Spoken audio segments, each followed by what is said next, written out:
Okay, so I thought I was done with this car in terms of the build, but it turns out that I wasn't. So I think this is part 6, should be the final part in this mid-motor XX build series. Basically, I wanted to try to get to the bottom of what was causing the rear tower to be angled slightly backwards.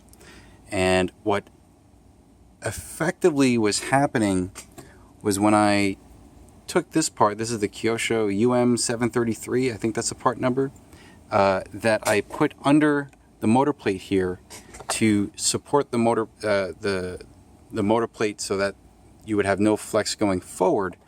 Basically, I didn't get the screw hole positions drilled just right, and it was pushed a little too far to the back, and that was nudging this motor plate up a bit, which was flexing the T-plate down a bit and causing the rear shock tower to bend back.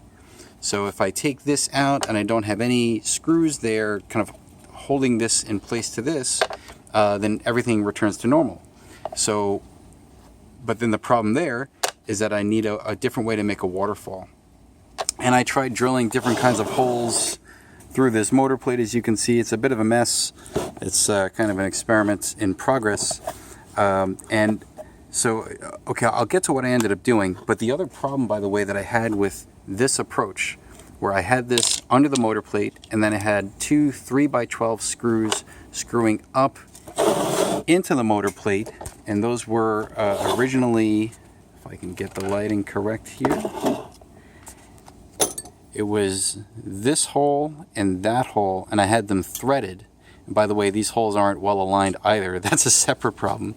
But the idea was that the screws would screw up into these holes, and these holes were threaded, and that would hopefully hold everything in place.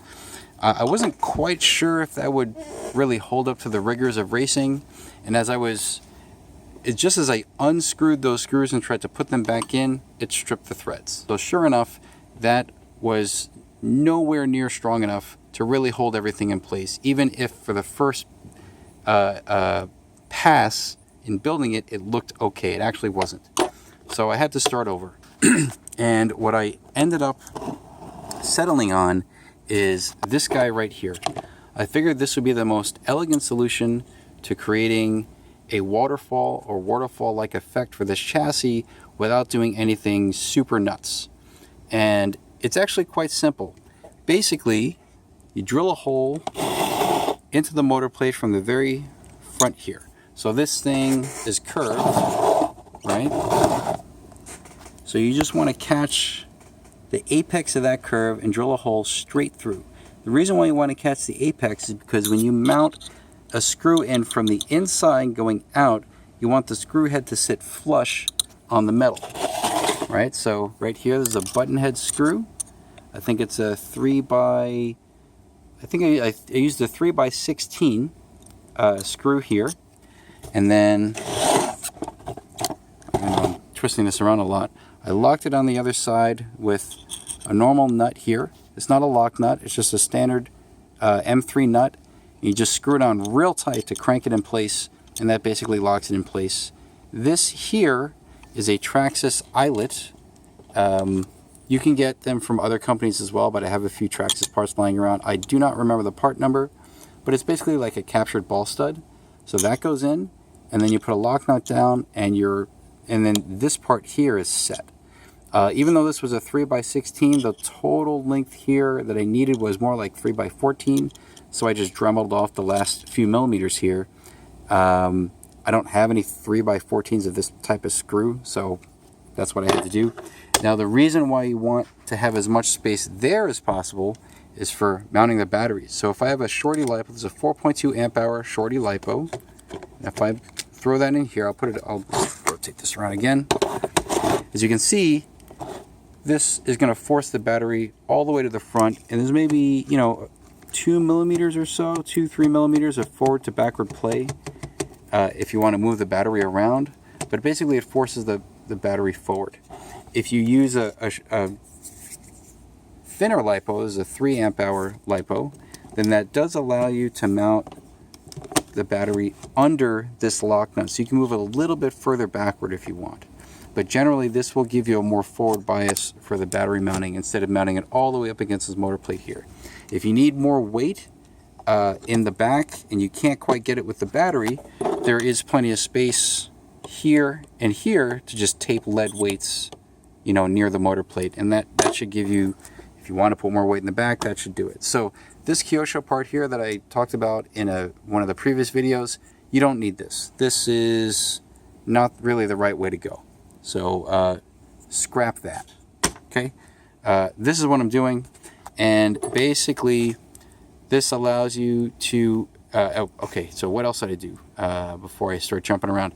Then you have to drill a hole through the bottom of the chassis here. Okay, and it's a single hole because you're dealing with a single screw here. So that's this hole right here. These two holes I don't need anymore, so I'm just going to fill these back in with epoxy and sand it off. I haven't done that yet, but I will do that. So it's just this one hole right here. And the advantage of doing it this way is even if that hole is misaligned ever so slightly, because this is a captured, I don't know exactly what the term it is, but it's like a captured ball end here. This can pivot a little bit to accommodate any slight misalignment in this hole here. And for the screw coming up, I use a 3x20 flathead. And then this washer here is about a 1 millimeter thick washer. And then I have two 4 millimeter standoff spacers here. And then that pretty effectively closes the gap between this rod end and the rest of the chassis. Okay, so I need about a 9 to 10 millimeters of spacing or spacers here to close this gap. So once you have that, you tighten it down. It's going to pull this whole thing in a little bit. And you could argue that there is potentially room for tuning here. So if I use different standoff lengths here, so if for this top 4 millimeter standoff, if I drop that down to a 3 or a 2, and then I really crank this whole thing down with maybe a shorter length screw, so I'm not bottoming out on the rod end here, then that'll pull this forward even a little bit more and allow me to tune the rear anti-squat by flexing the T-plate. Now, whether or not that's a good idea, I can't really say. How much flex the T-plate can really tolerate, because you're adding some strain to that part, which basically increases the baseline strain that the part sees before you've added any additional strain to it with the rigors of racing on an off-road track.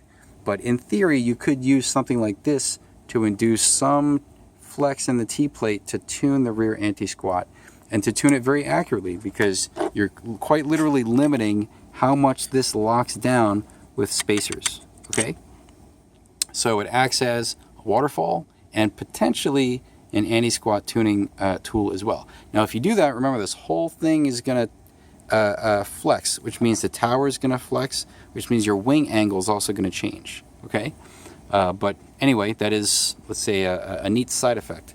Now, with this setup the way it is, I got about 9 millimeters of spacing here. If I treat this as my vertical reference, that rear tower is pretty damn vertical. Okay, so I fixed the flexing problem that I was having earlier, where the T-plate was flexing down because of the way everything was mounted here, and I was pushing this back. That's all resolved now. And I have a more elegant solution here for the waterfall. Okay, so I wanted to share this because if you guys want to try to repeat this project, I don't want you going down the wrong path with my initial approach, which is this part right here. This is a much better approach. It's simpler, it's more elegant, less drilling, all that stuff. I have to put everything back on, motor, speed control, everything. I had to take a lot of stuff out just to do this. But with this all set, the car's done. Next, I think I already set the springs and everything and the ride height. I just have to determine whether or not I want to add some lead weights under here, because the battery is going to be pushed forward. That's something I'll have to figure out when I'm actually on the track. Okay, so I'll just let's take another few shots here with maybe better lighting. As you can see, going from the front, it's not perfectly aligned. Like you can see, this tilts a little bit to this side, but that's okay, right? Because this thing pivots a little bit. The only thing you might have to worry about here is the fact that this waterfall effect is handled by a single screw. So if you're worried that that might put too much strain on the chassis, as you know, this is flexing forward or backward, and it's transferring stress through this one screw here, and maybe get more cracking here, that's why you want to use a wider washer at the bottom here. So you can have maybe more of these thick, wide washers here instead of just one. You could play games with this to spread out the load, but I don't think it's going to be a big problem. Anyway, that's what it looks like, and it's all done. So thanks for watching.